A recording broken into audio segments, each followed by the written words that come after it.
This conference will now be recorded. Awesome. So we're now recording. So the session then, as I said, we've called it the cloud. Now for me, I've been just a little bit of background about myself. I've been teaching in telecoms now for over 20 years, which makes me sound really old. And I started off in fixed network telecommunications, working for Ericsson. I then moved into mobile technologies through all the different generations of mobile technologies from 2G all the way up to current 5G standards. I moved from Ericsson to work for a number of different private training companies. I even set up my own private training company in 2010. But I've been a freelance trainer now for the last 3 years, working with Telecoms Academy and a number of other clients on a range of different subjects, some technical, some more strategic, sales training, management training, those types of things. But the cloud as a subject has been something that I guess anyone involved in the telco industry in the last maybe 5 to 10 years, I would be surprised if you hadn't come across the term the cloud being used in some context. But what I find interesting about the cloud is it's a very broad term, and it means lots of different things potentially depending on who you are. So one of the things we do in this webinar is to try and explore all the different uses of the term the cloud and where that sits in the technology mix for well, for operators. Again, I don't know if you want to just put in the chat box whether you work for an operator or a vendor. Maybe you might work for a regulator. You just put in the chat box who you work for. That just gives me a little bit of an idea as to what audience I have virtually sat in front of me. An investment bank. That's interesting. Ex Ooredoo, excellent. Yeah, when I was in Qatar, I was working with Ooredoo. Who else? What else have we got? Oh, okay, excellent. Thank you, Wisp. So one of the things we need to have a think about then is have a think about the cloud generically from a number of different points of view. So we'll think about it from a network operator's point of view. We'll think about it from what I'm going to call a consumer's point of view, a normal member of the public using telecommunications services. And then we'll think about it from an enterprise point of view. So from a business, maybe looking at utilizing the cloud as part of their IT infrastructure.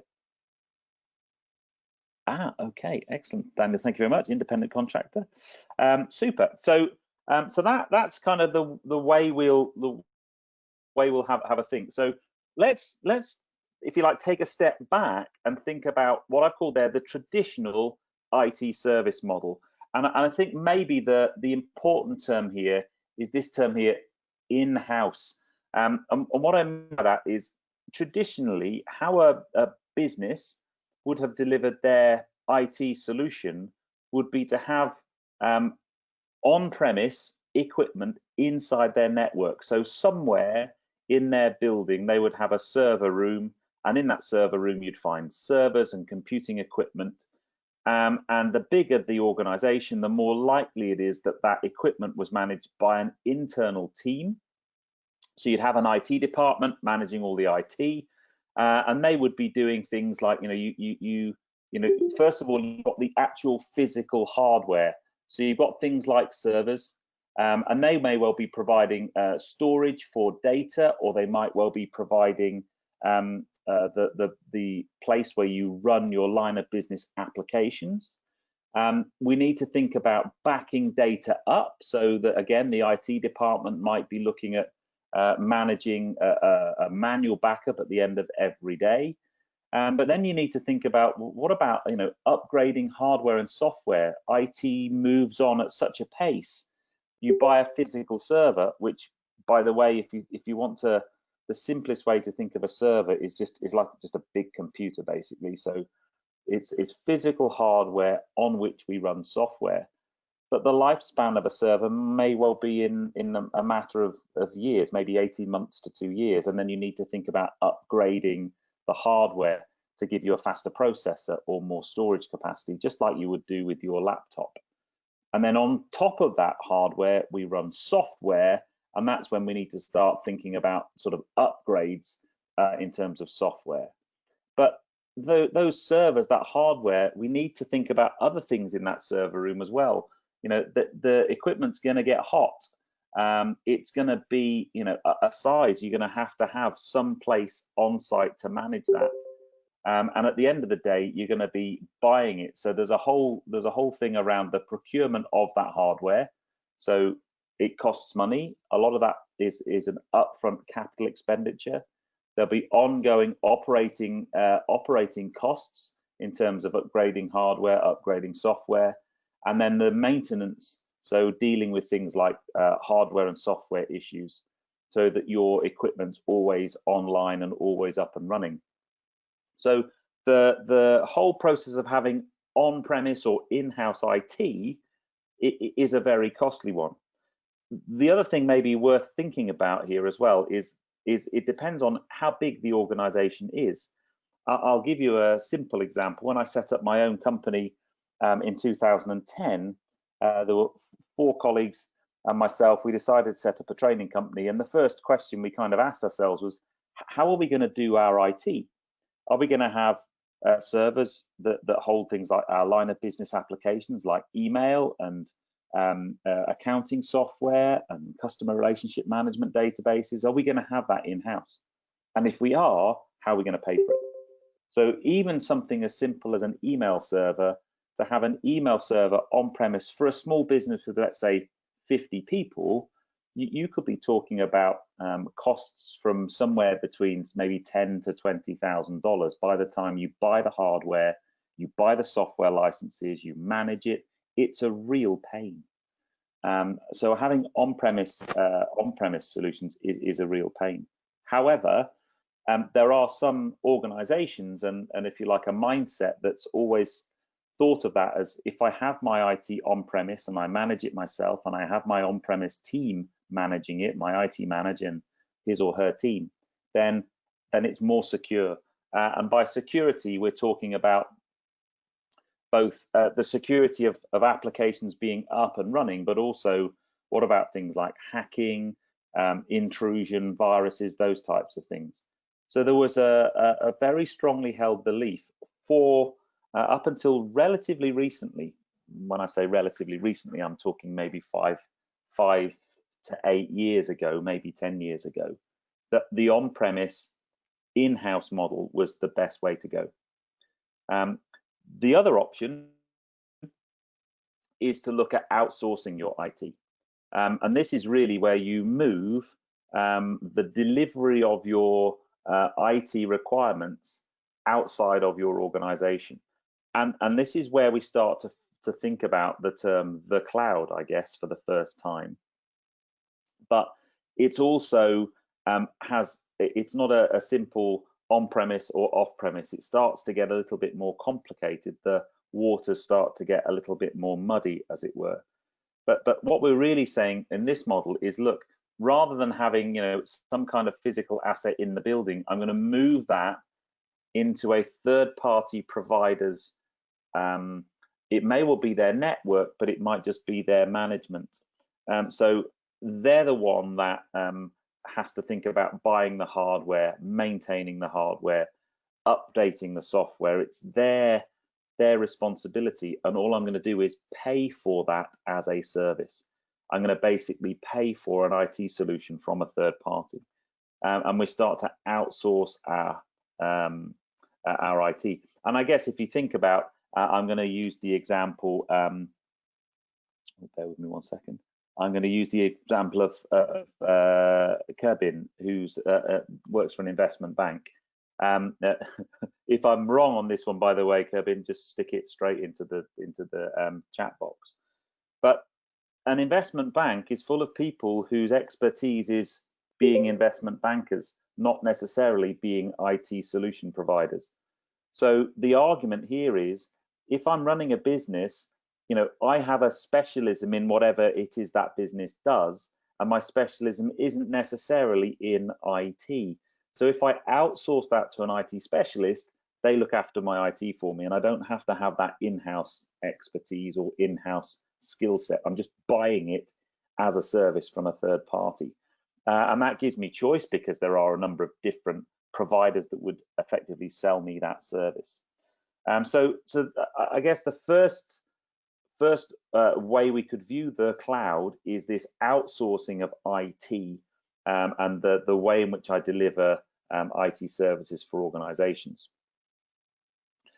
Let's just very briefly think about the term the cloud, because for me as a trainer, I've got lots of different ways I might think about about the cloud.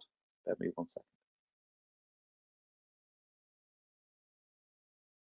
So, for example, as a trainer, the amount of times when I'm doing training, I'll get my pen out and I'll just draw a fluffy cloud on a whiteboard, and that fluffy cloud will represent a network or a complex system.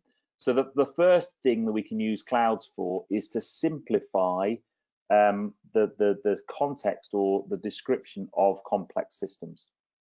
And you might see this in textbooks, or when you go on a technical training course, we'll often just draw a big fluffy cloud and say that's a GSM network, or that's the internet, or that's an IT network. So the use of clouds, that's the first one. The other thing, the term the cloud has always really been almost shorthand for a network.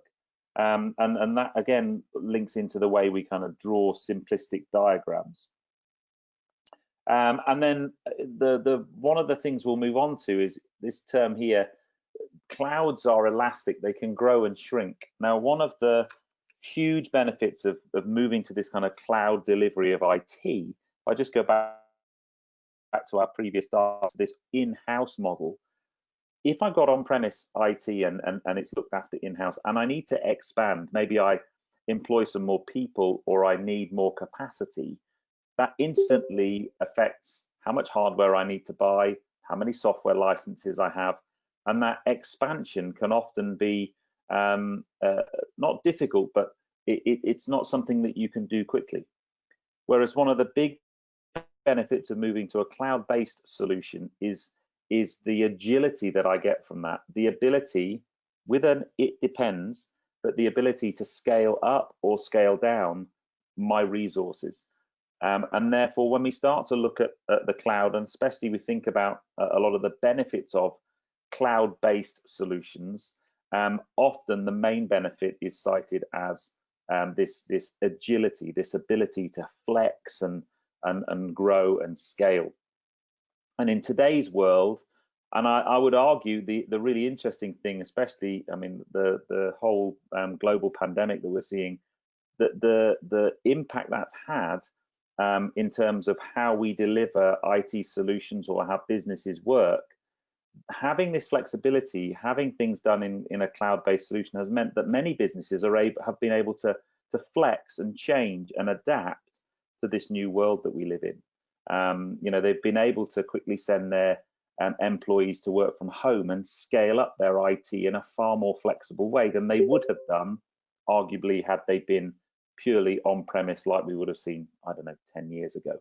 I think if we'd have had the current coronavirus problems that we have now, if we'd have had those 10 years ago, I'm pretty sure the impact on businesses would have been far, far worse than it has been, because that flexibility to adapt and change, businesses just wouldn't have seen it.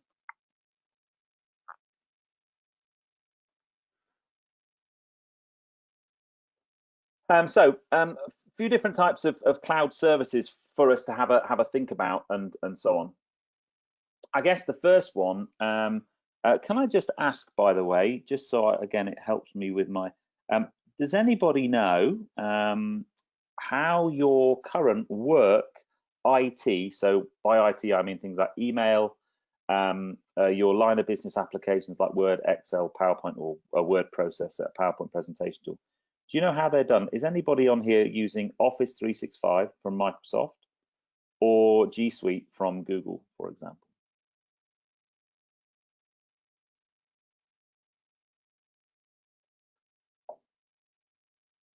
So we've got an Office 365. I'm using Office 365. But anybody working for Microsoft on this webinar would be very happy that everyone's using Office 365. Now, the reason I asked that question is because Office 365 is a cloud-based solution.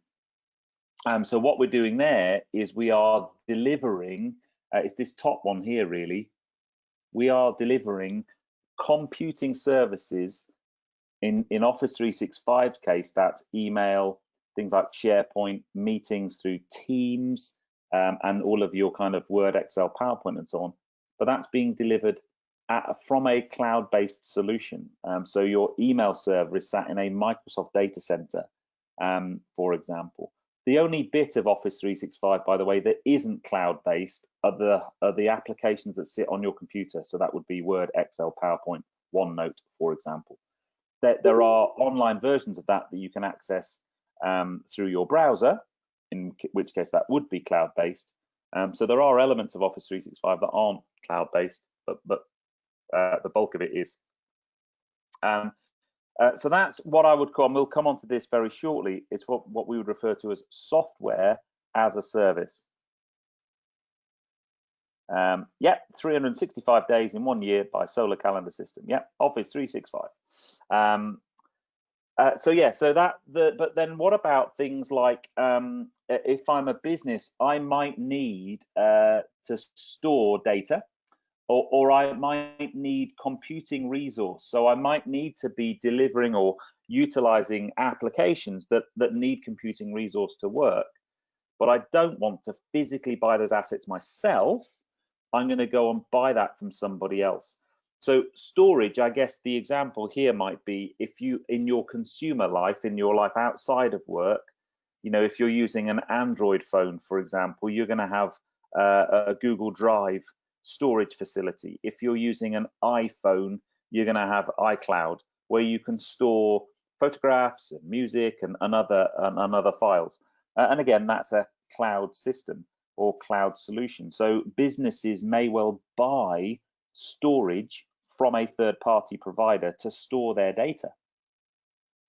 The caveat on that one, though, I would say, is that, and maybe I'll talk about this a bit later on, is that if I'm a business and I'm going to store data in the cloud, so away from my business, so not on premise, but in some kind of cloud-based solution, the only thing I need to be mindful of are the data protection laws that may well govern how my business operates. So an investment bank, as we've got an investment bank here, that where you can store that data or what you can store in a cloud-based solution may well be governed by the regulatory authority that governs your particular sector, or the regulator in your particular region, for example. So I'll give you an example here in the UK.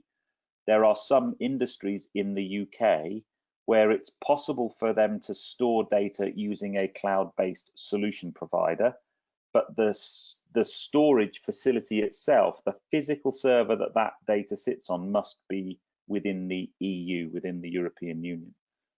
So some service providers where their hardware might be in the US, for example, you wouldn't be able to use that. So it very much depends. You know, we've got different regions of the world on this webinar. You just need to be mindful of things like data protection laws and so on. But then the other thing is that users can access services from anywhere, and I guess this bit here, this is one of the really big benefits we've seen during the coronavirus pandemic, is that as soon as I'm using something like Office 365 or G Suite from Google, as a business, I don't physically have to be in the office anymore. I can go home and work from home and access all of my information and my data and my line of business applications. And that gives me that flexibility. Now, I know you can do that with an on-premise solution using something like a VPN, where you kind of remote access back into your network. But typically, when we're using cloud solutions, that access from anywhere is far, far more flexible. And yet, Yamonke, that's right. So something like OneDrive is a good example of that. And then the final thing, as we've said before, that final bullet point down here is you will find that services, this one here, services are far, far more scalable in terms of increasing the number of users or increasing the amount of data and so on. And again, we've seen that used to good effect very, very recently.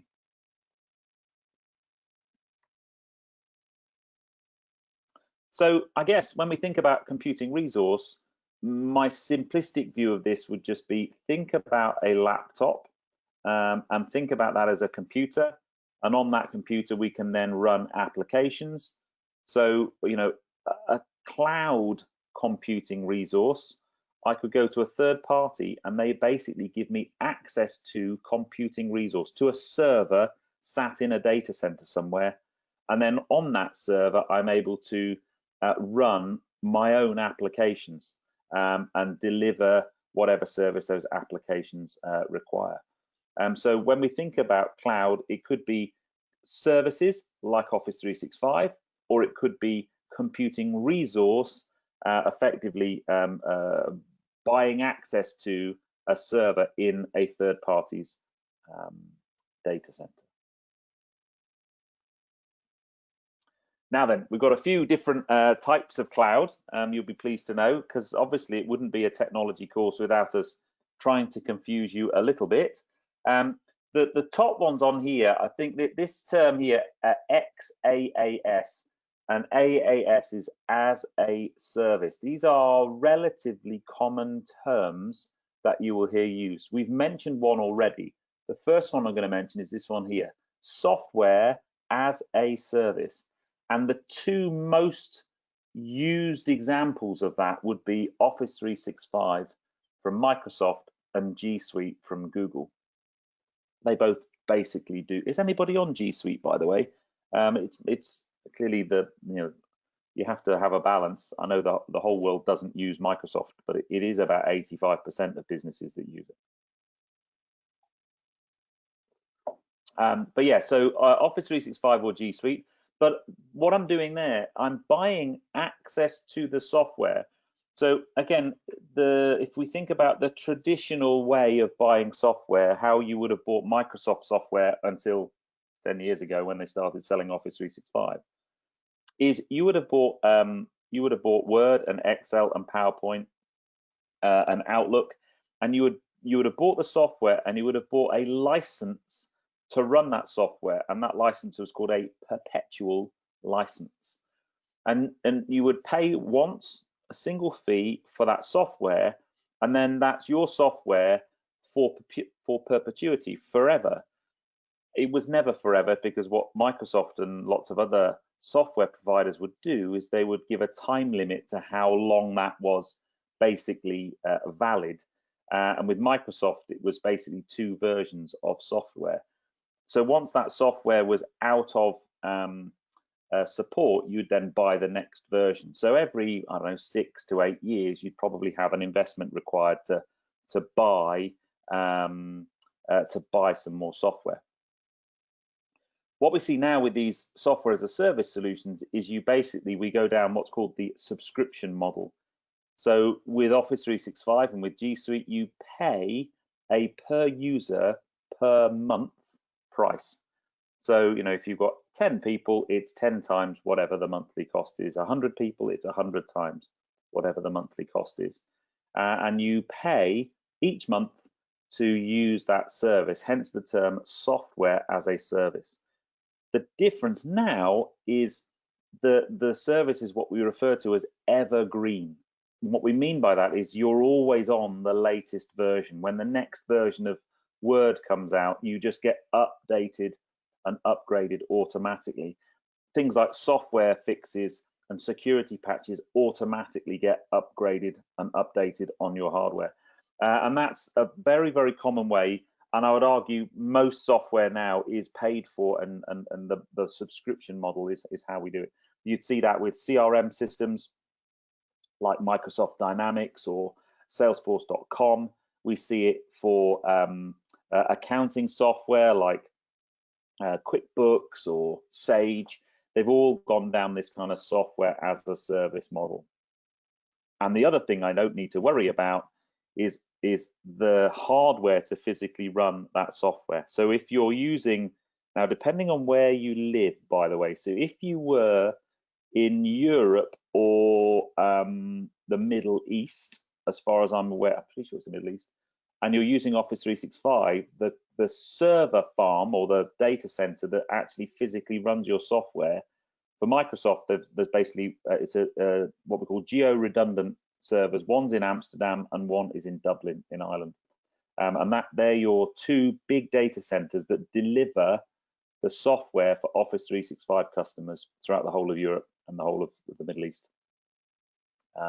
So that I don't have to worry about buying a server, updating the hardware, fixing it when it fails. I just basically buy access to the service, and the service level agreement that I would get for Office 365 is what I would call 99.9% or 3 nines uptime.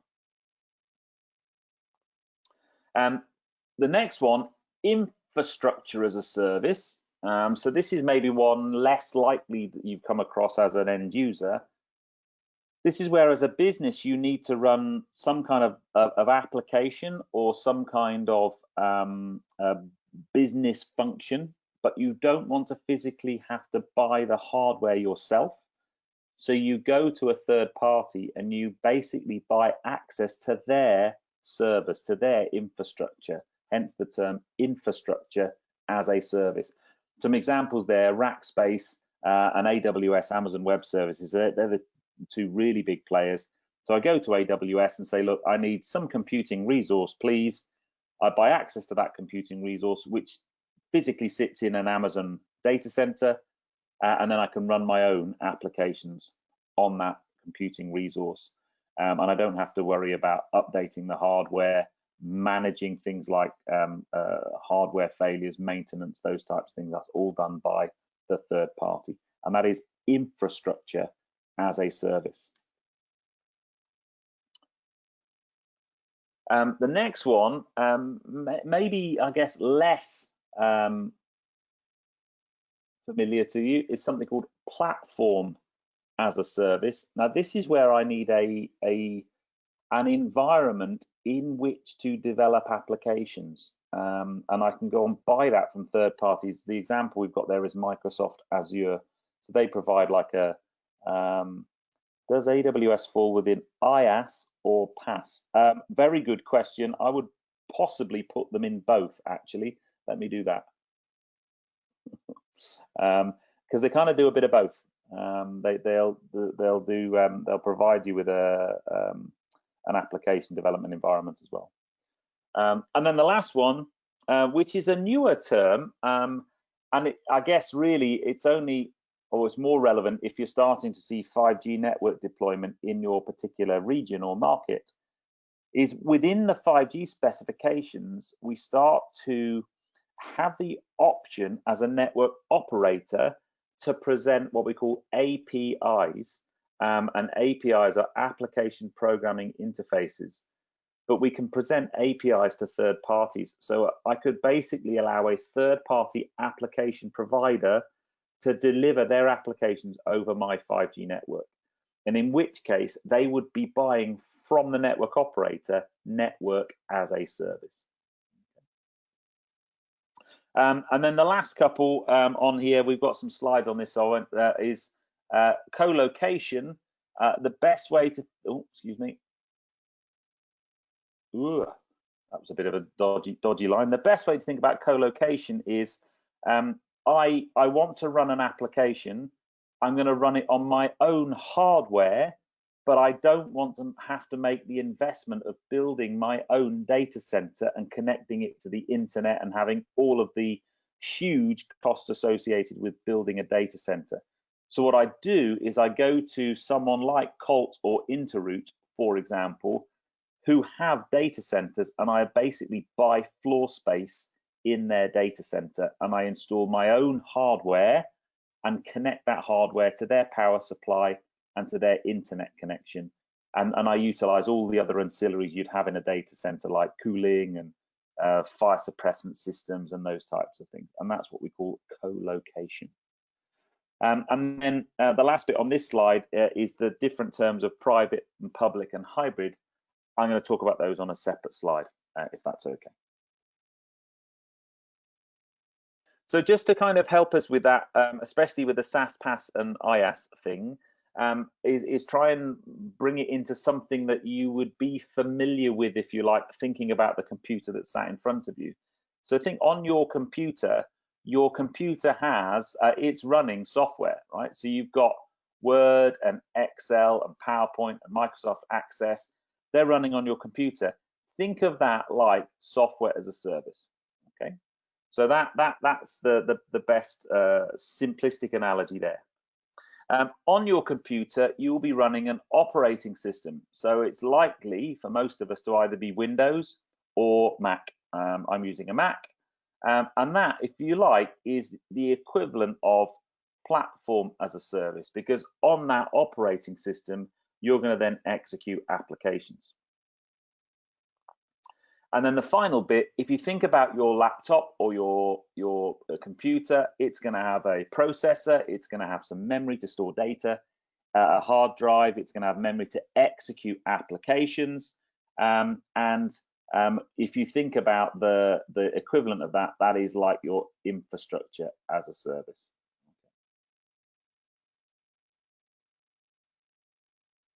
Okay, excellent. Super. Bear with me just 1 second.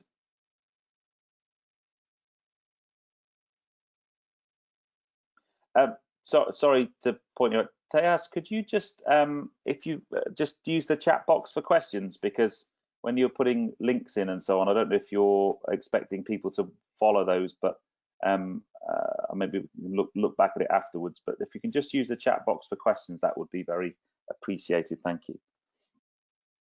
Okay, so if we just drill down into that a little bit, and a few of the kind of the main characteristics, some of which I've mentioned already. Software as a service, we've mentioned things like 365 and G Suite. And basically, the end user is using some kind of software application, a line of business applications. An organization will buy a number of licenses and allocate each license to each end user or employee. And then the users can configure the applications and however they want to use them. So that I think is probably the easiest one, because it's the one that we all use all of the time. But whenever we look at these, the way in which we bill or get paid for them, there are lots of different service models that are appropriate.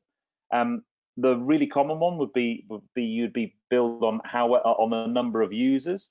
Now, it may well be that you find that some providers of these services will have a kind of scale. So you'll pay a price per person, but if you bought 100 users, you'd get a discount.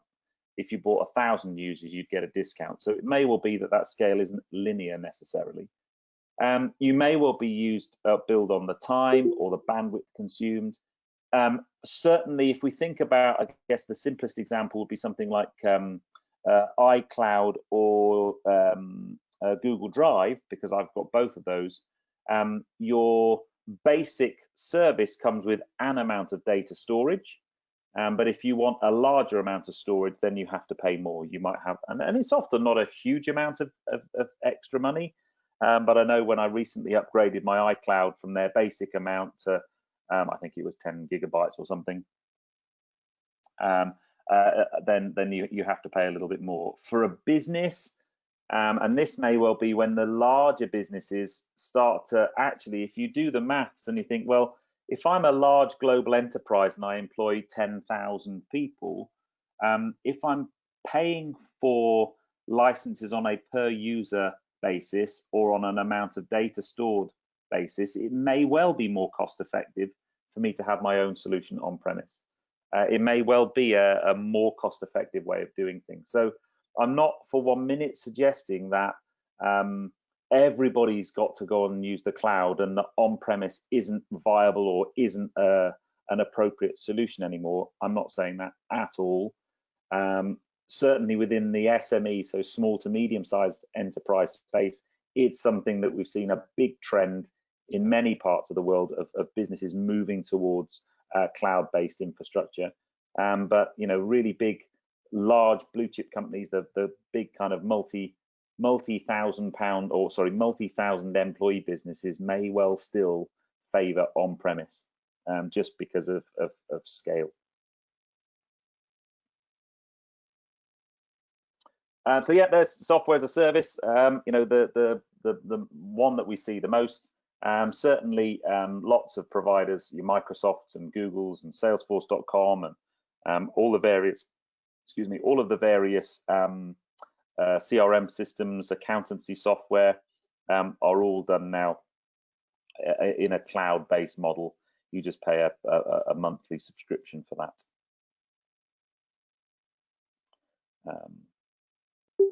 The big benefit of that is the fact that you get this evergreen service, is that you don't have to worry as a business. I don't have to worry about my software being up to date. And I'll give you an example. I don't know how many people on here are actually from the UK, but I'll give you an example of something that happened in the UK, which was frankly embarrassing as an Englishman. It was embarrassing.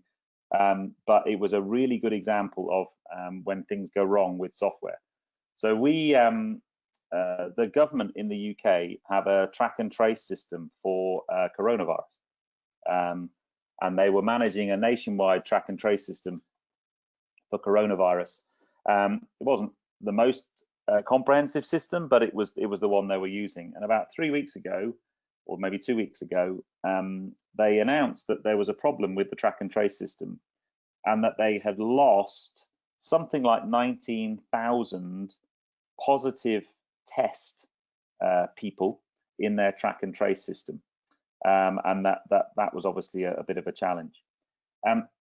When the media started to ask a few more questions, it transpired that whoever it was in the government that was doing this track and trace system was using Microsoft Excel to manage the data, to manage each of the positive cases.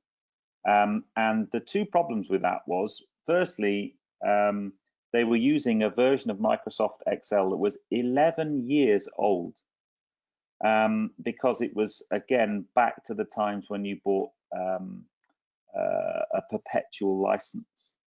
Now, the two problems with that were, one, the functionality of that version of Excel wasn't particularly good, which is the main reason why they lost. They basically didn't have enough columns on the spreadsheet for everybody, which is embarrassing.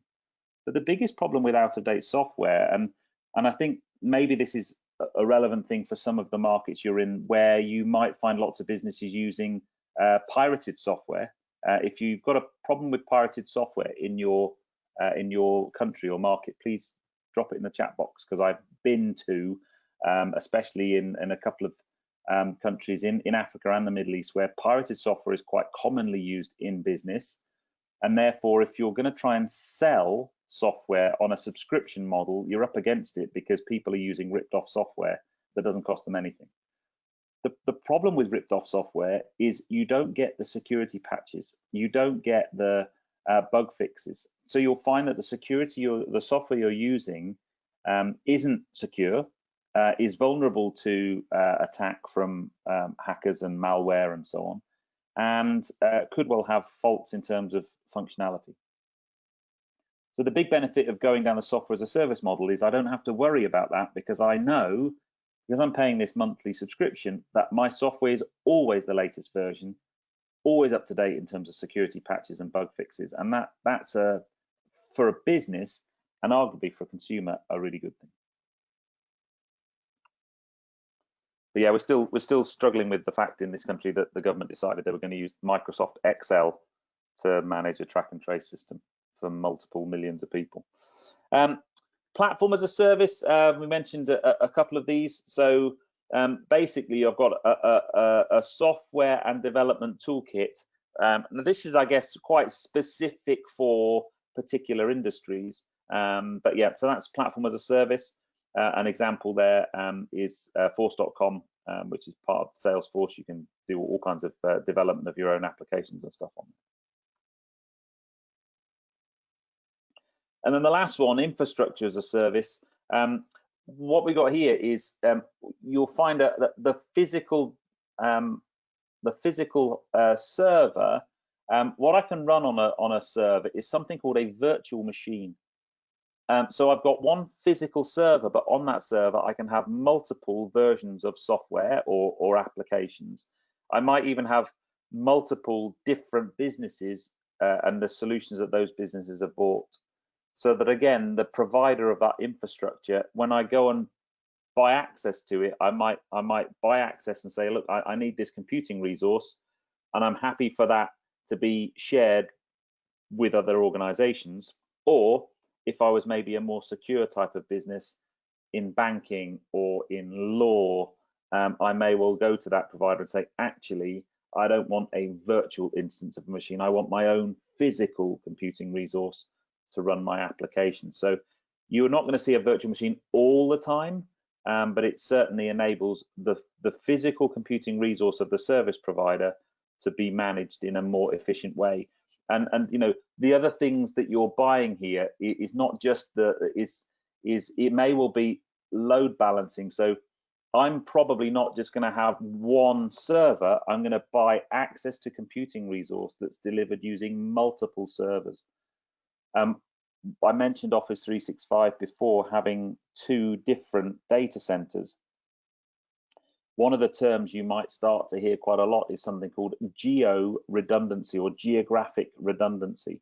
The word redundancy just means that rather than having one server, I actually have 2, and if one fails, the other one takes over. And if it's geographically redundant, all that means is that those 2 servers are in physically different places, either in different data centers in the same town or in the same country, or in some cases in different countries.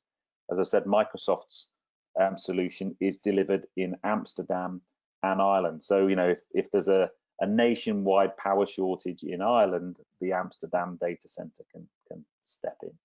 And you can load balance and manage across those different solutions.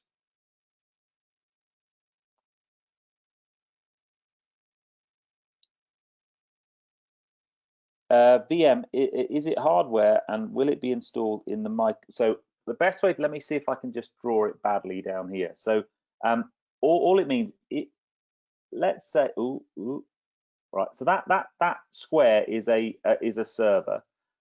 So all VM allows me to do is basically say, well, look, I can allocate a proportion of that server's capability in terms of processing power, memory, those types of things, to service A, and I can maybe have a proportion to service B. And that's all we mean by a virtual machine. So that it just means that I can basically do my drawing skills need practice. Let me just refresh that. So it basically means I can have multiple instances of any of these things all running on the same physical server. That's all a virtual machine is. It's a layer of hardware, firmware, and software that sits between the application that's running and the physical hardware of the server. Okay.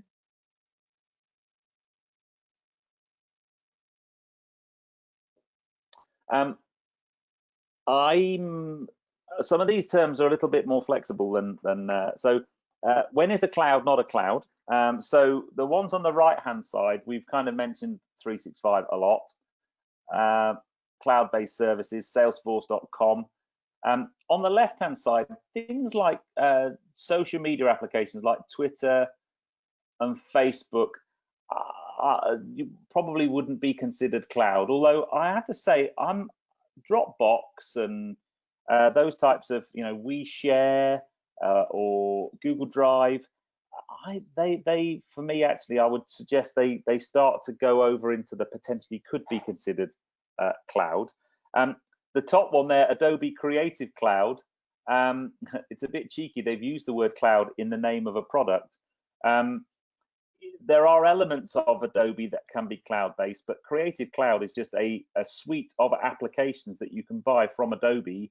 But most of those applications, when you buy them, you would download them and physically they would reside on your computer.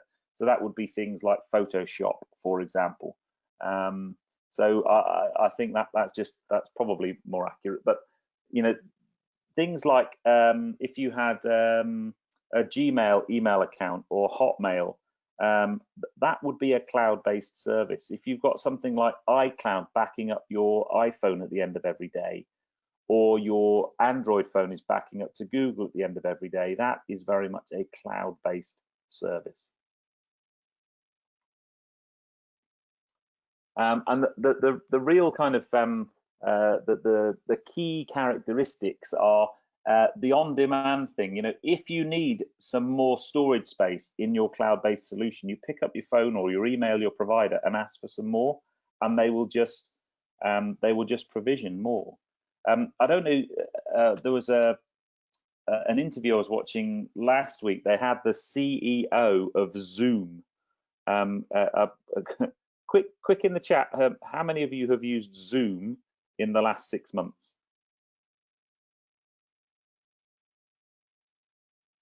I think it seems to be a kind of global phenomena. Excellent. And then the guys who said yes, how many of you had heard of Zoom 9 months ago or a year ago? So this time last year, had you ever heard of Zoom? Because I hadn't. And it's one of those things. They came from nowhere.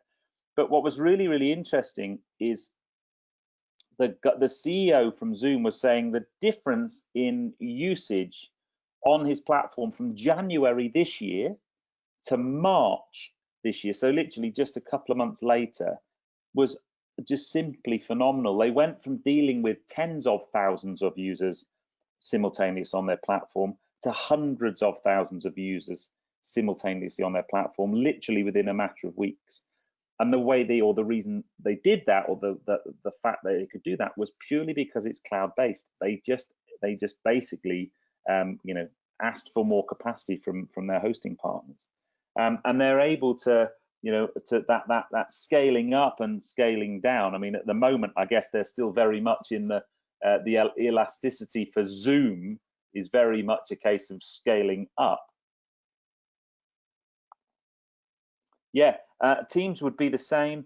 I guess all of the WebEx, all of these kind of online platforms that allow you to make voice calls and stuff, they suddenly had this massive growth. And what I found really interesting is it's not just the growth, but their functionality and their stability of their platforms has got better as well.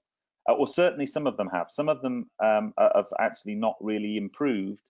And because they haven't improved, they're losing business to others. But Teams and Zoom, unbelievable how they kind of scaled so quickly and adapted so quickly to something that nobody saw coming at all. So the big drivers for cloud, I mean, I guess the weak economy one's an interesting one. The reason the weak economy one is there is because cloud-based solutions are often they require far less capex, far less initial investment to set up. So most of these cloud-based solutions either have no upfront costs at all, or those upfront costs are relatively minimal. It's all based on an ongoing OPEX model. So if I need to jump into any of these technologies, the barrier to entry is far less. And when we've got a weak economy, when businesses are wanting to look at their bottom line and worrying about things like cash flow and so on, it means that their drive towards cloud-based solutions is a bigger one. Distributed computing, the guy Google are kings of this. So if you were to look at, if any of you've got Gmail or I've got a Google Drive account, so I've got, I can't remember how much now, I think 20 gigabytes of Google Drive storage. Well, all of my stuff that I've got stored in Google Drive is not sat on one computer somewhere on the internet. All of those different files, all of that information is spread over a large number of computing resources distributed throughout the internet on a whole bunch of different Google data centers.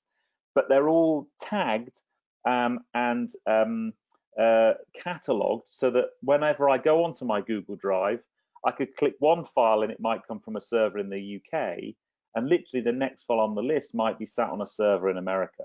And this kind of network of computing and the ability to do that, and that means I can scale far more efficiently. If I want to just buy an extra 10 gigabytes of storage, that can be provisioned anywhere within that service provider's network. It doesn't have to be on the same computer as all my other resources.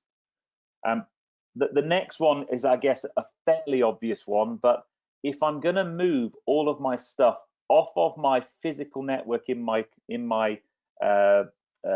building or in my home, and I'm going to move that onto the internet, I'm going to need better internet connectivity.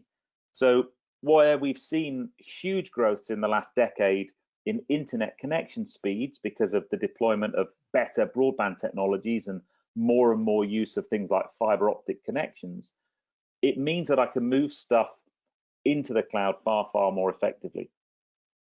I don't think too much now about uploading. I'm as well as a trainer, I'm a YouTuber, and I have to upload very large video files. Sometimes they're 4, 5, maybe 6 gigabytes in size, and I need to upload those onto some kind of cloud-based storage or into YouTube itself. And I don't worry about doing that now because I've got high-speed internet. I couldn't have done that 10 years ago. Well, I could have done it. It would have just taken a very long time. So I think the increase in internet connectivity speeds has again been a big driver for the adoption of more and more cloud-based services.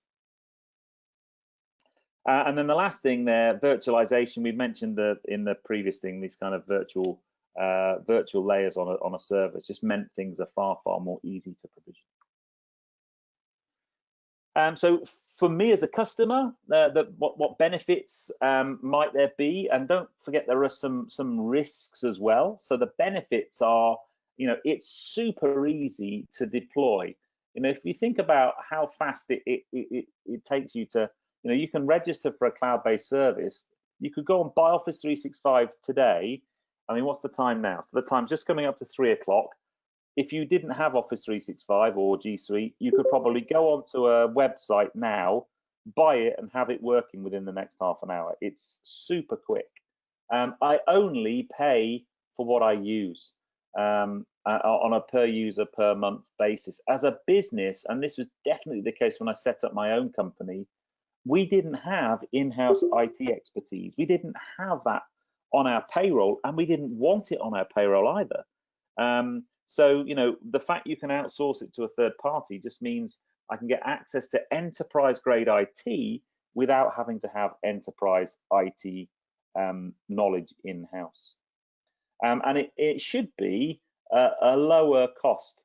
I know when we took up Office 365 as a business, our IT costs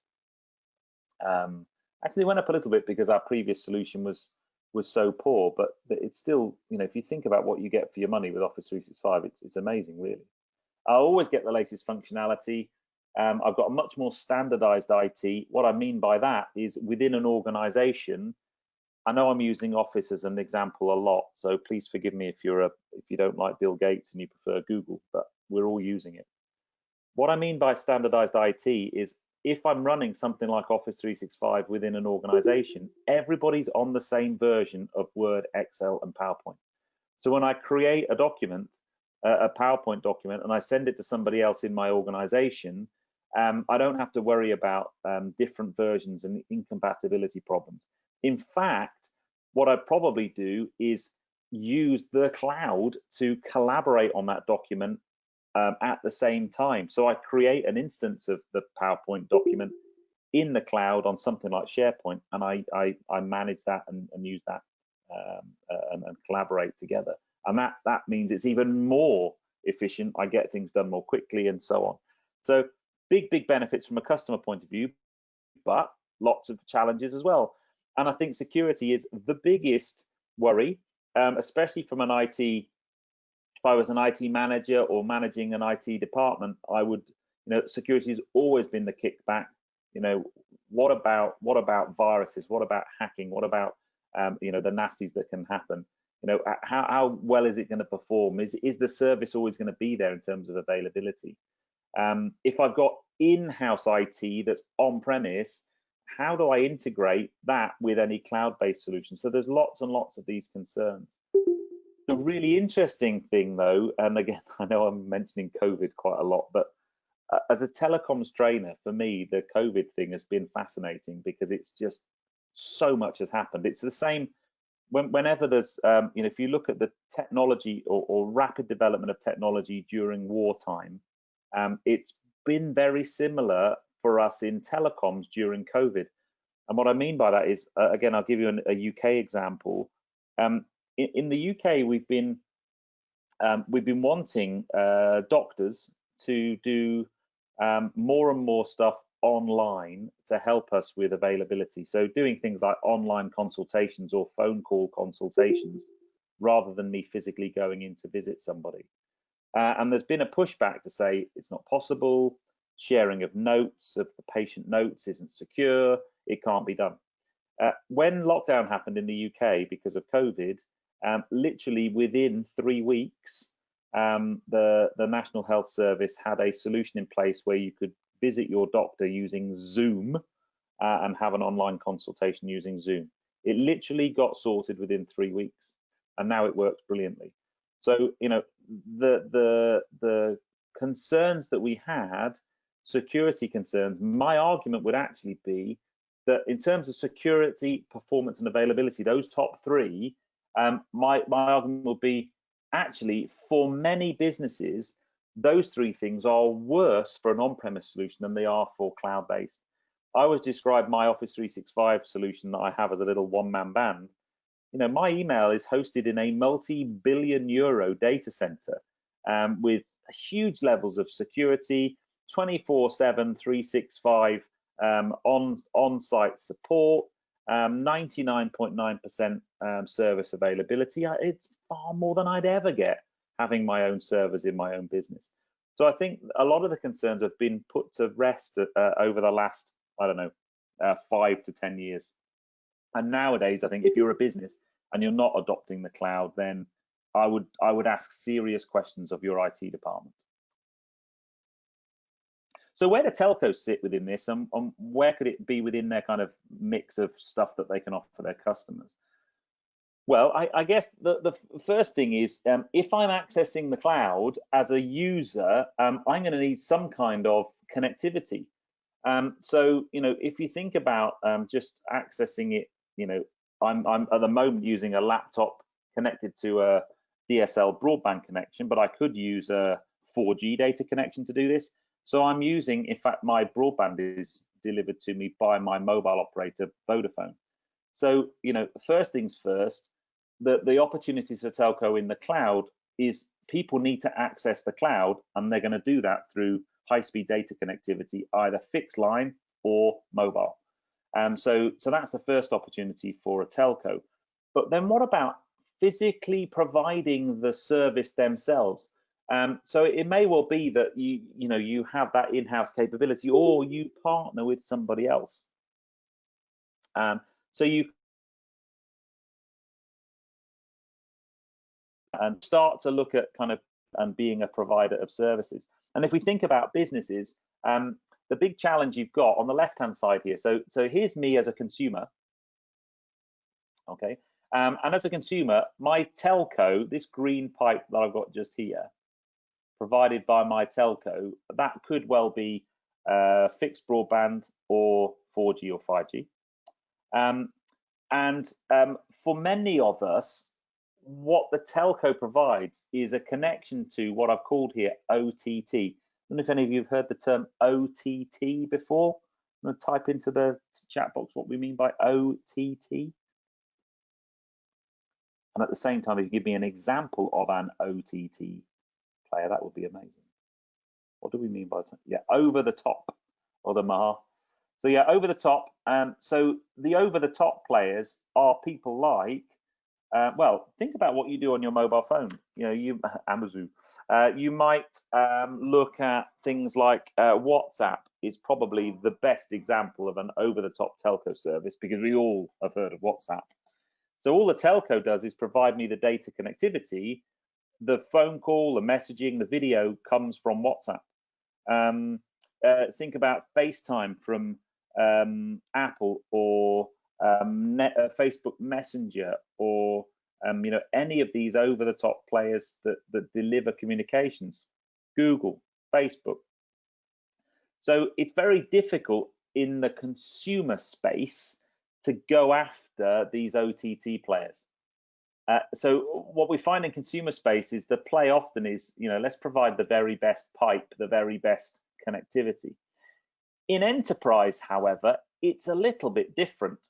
So first things first, in enterprise, it's likely that the telco provides the pipe, but they may also, this is what this line here is for, they might also provide other types of services like voice and so on.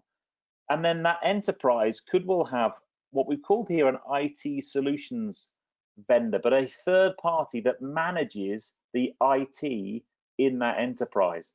And the play here in the enterprise space is for the operator to go after that IT solution vendor and kick them out, basically, and deliver everything to the enterprise, become their IT provider.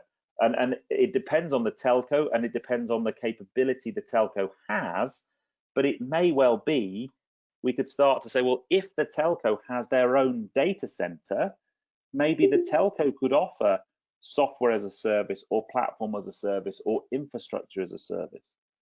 And it very much depends on the telco. And you may well think in your different markets, you've got telcos that do this. Vodafone here in the UK, for example, in 2012 acquired a fixed line operator called Cable and Wireless. And as part of that acquisition, they acquired a number of very, very high grade data centers. So what they decided to do was to utilize those data centers in their product offering to their enterprise customers. So they'll now go to a large business and say, look, you know, we're Vodafone, we'll provide you with your voice connectivity for your mobiles, we'll provide you with your data connectivity for your mobiles, we'll put a big fiber optic connection into your offices, and we can host your line of business applications in our data center, so you don't need to have on-premise. And suddenly that telco has become an integral part of that enterprise customer. And what you find with that is you get very good entanglement, so customers tend not to go off to other providers. They tend to stick around much, much longer, and you get more revenue from that customer. You grow the amount of revenue you get from the customer, which is the perfect scenario, right? You want customer entanglement and more revenue from the customer. So that's where this kind of cloud being part of your service offering becomes really, really powerful. Now, whenever I think about cloud within business, I did say or promise that I would explain the terms private, public, and hybrid to you. So first things first, if we were to think, I'm going to think about public cloud first. I know it's not the order on your slide, but public cloud is when I go off to somebody like Amazon Web Services, and I basically buy access to some cloud resource, but it may well be that there are other companies using the same server, maybe virtualized versions of that server.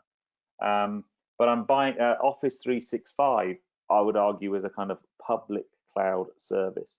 By the way, the definition of public and private cloud, there's a very muddy line between the two. Certainly in the consumer space, things like Gmail, Google Drive, iCloud, they are all what I would call public cloud services. They're delivered by a third party from a service provider data center, and it's likely that I've got lots of different customers all sat on that infrastructure. So that's when, who was it asked about the virtual thing? Mahar, wasn't it, I think?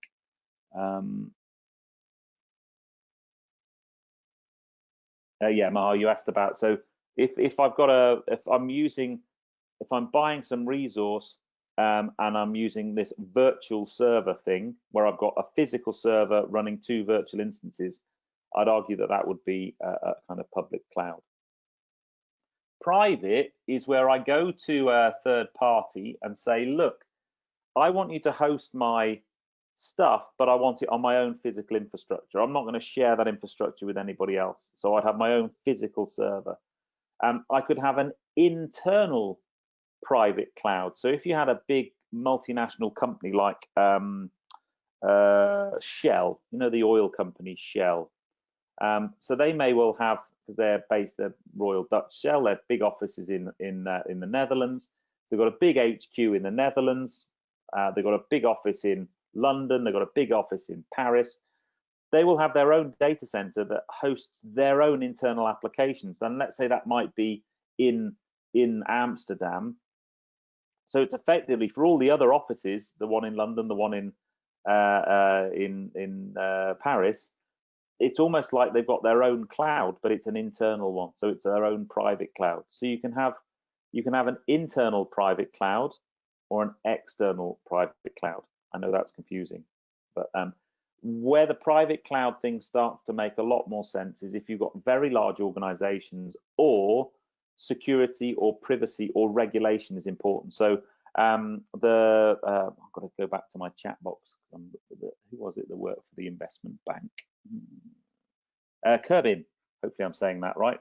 So something like in the banking sector, you know, you could use cloud, but I would imagine it's highly likely because of regulation and security and so on, you would be going down the private cloud. It's going to cost you a little bit more. You might get different service level agreements. You might have security within that service level agreement. You might have stipulations in terms of availability, maybe 3 nines or 4 nines. And then the final type of cloud at the bottom of this diagram is what we call a hybrid cloud. And a hybrid cloud is where I have maybe in an organization that's grown organically, or maybe through mergers and acquisitions, maybe I've got some IT infrastructure on premise and some in a cloud, and I want to integrate the two together. And that's what we call a hybrid cloud, where I've got a mix of both. And again, larger organizations, especially if they grow through mergers or acquisitions, are often more likely to see a hybrid cloud. Now, if I am, as a telco, going to provide ICT type solutions, what kind of things might I be doing? Now, this comes from some Ovum research. So one of the nice things about Telecoms Academy is they've got the Ovum research organization as part of their parent company. So we get access to some really nice data. So the top one here for telcos is super common. What are called unified comms and collaboration. That is your Office 365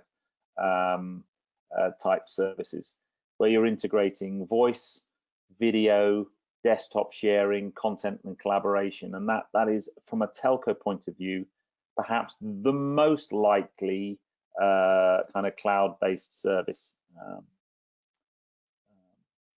that we're going to see. But then things like infrastructure as a service, that's fine if you've got, I mean, you can do infrastructure as a service, but you need to have the physical infrastructure. You all partner with someone who does. And then you start to go down things like storage, backup, and you see the kind of levels of that less and less. But unified comms and collaboration is perhaps the number one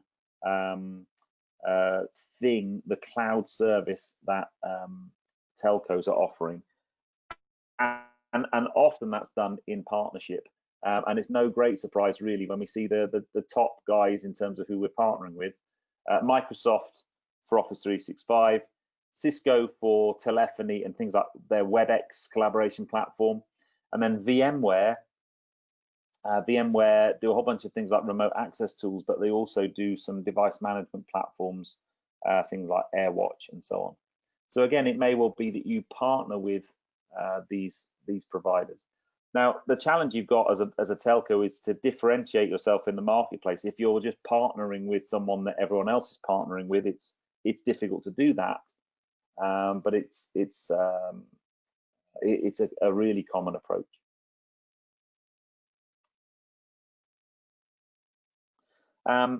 But there's still a huge amount of opportunity. There's still, in terms of global services. I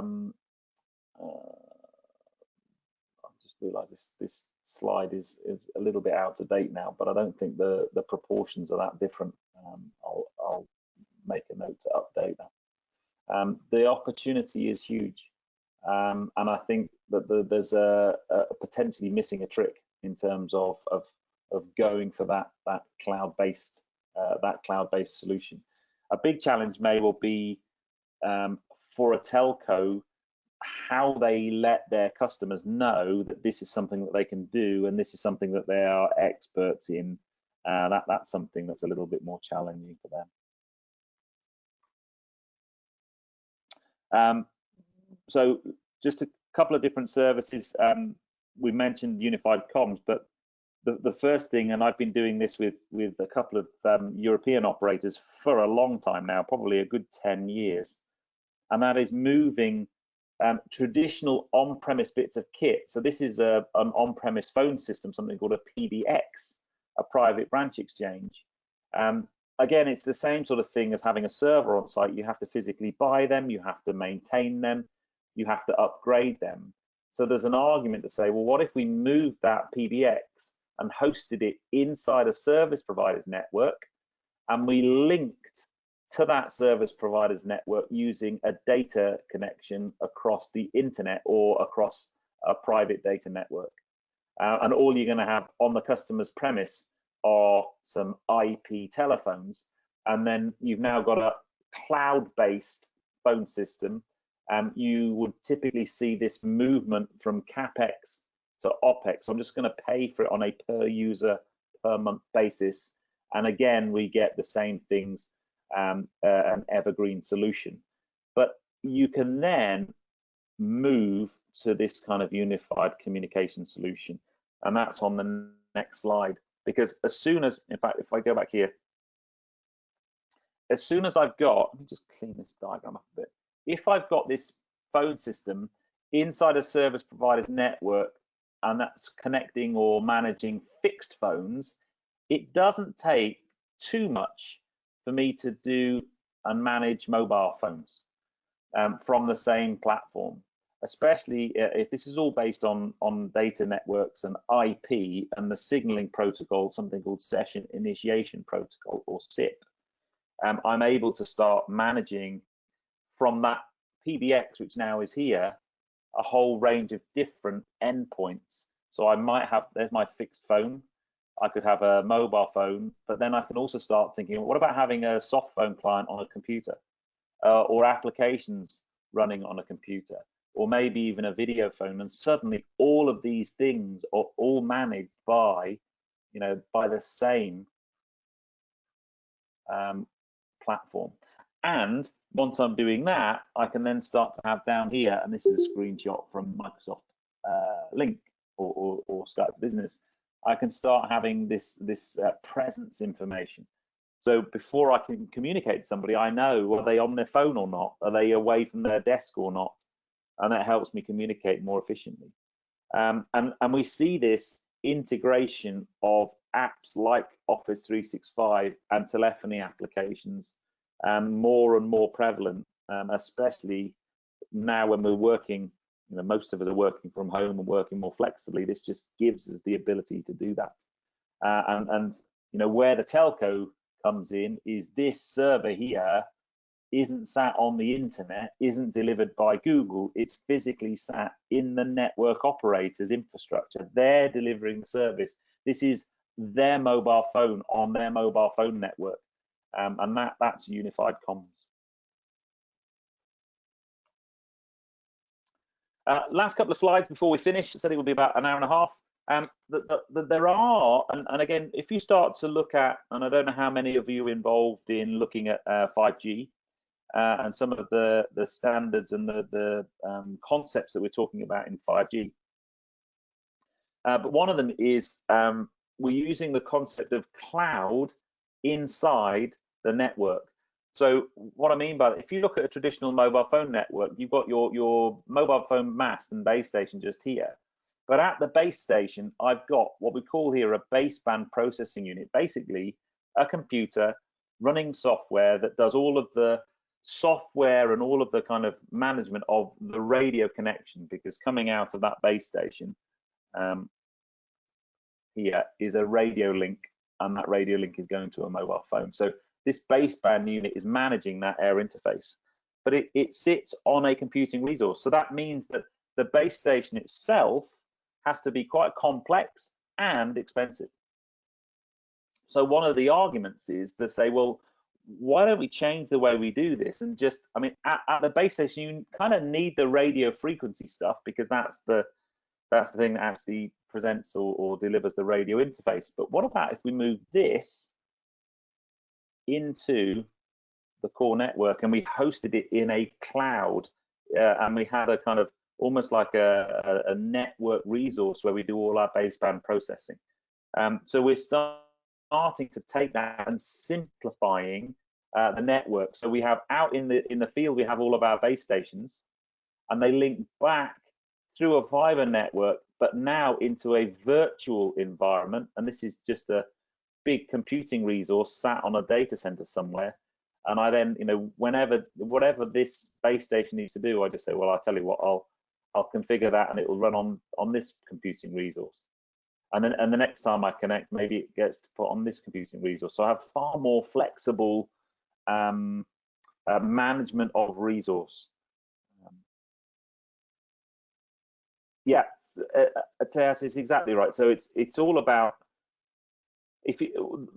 where this kind of comes into its own is that virtual base station. I can have enough resource for the whole of the network, and I can manage where that resource is and how it's used. It's more efficient in terms of energy usage. It's more efficient in terms of physical infrastructure.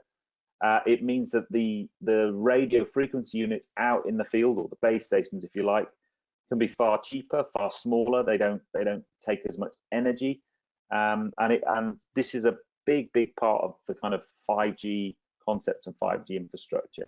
And we'll often see it's called CRAN, cloud-based radio access network. So we're even using that kind of cloud functionality or cloud concept inside a network. And then the last thing is just to kind of provide access to cloud services. I mentioned this already, and be that for the kind of mobile phone customer, be that for a consumer at home, or be that for an enterprise. I'm going to come through the telecoms operator into whatever the cloud service that I want to use. So yeah, that's again somewhere where operators are utilizing that concept. Guys, that's all the slides I've got. I did say an hour and a half, and I've done an hour and 23 minutes. It's not bad. Please, if you've got any questions, drop them in the chat box and I'll answer them now. You've been very quiet on the question front. Hopefully you're all still there. I don't think we lost too many. We've still got 18. I think we were up to about 20 at one point. As I said, I've recorded the session, so we will send out the link to the recording, so you can have a look at that after the session. But I'll hang around for a bit. If anyone's got any questions, please drop them into the chat box and I'll answer them now. I'll give you let me just type in there, give you my email address.